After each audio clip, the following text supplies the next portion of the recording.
រឿងភ្លីងភ្លុងមន់អ្នកដាស់ព្រះអាទិត្យរងាវគុកគីកាយកើក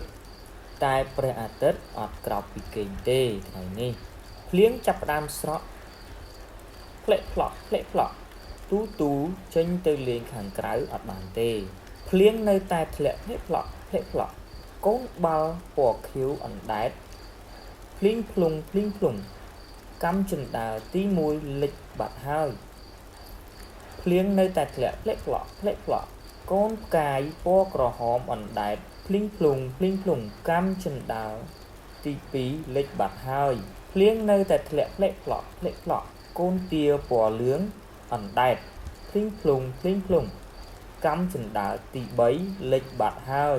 ភ្លៀងឈប់ធ្លាក់ផ្លេកផ្លោក់ទៀតហើយទូមើលឃើញកម្មចិន្តាទី3តែកូនទាពណ៌លឿងអត់នៅទីនេះទេភ្លៀងឈប់ធ្លាក់ផ្លេកផ្លោក់ទៀតហើយទូមើលឃើញកម្មចិន្តាទី2តែកូនផ្កាយពណ៌ក្រហមអត់នៅទីនោះទេភ្លៀងឈប់ធ្លាក់ផ្លេកផ្លោក់ទៀតហើយទូមើលឃើញកម្មចិន្តាទី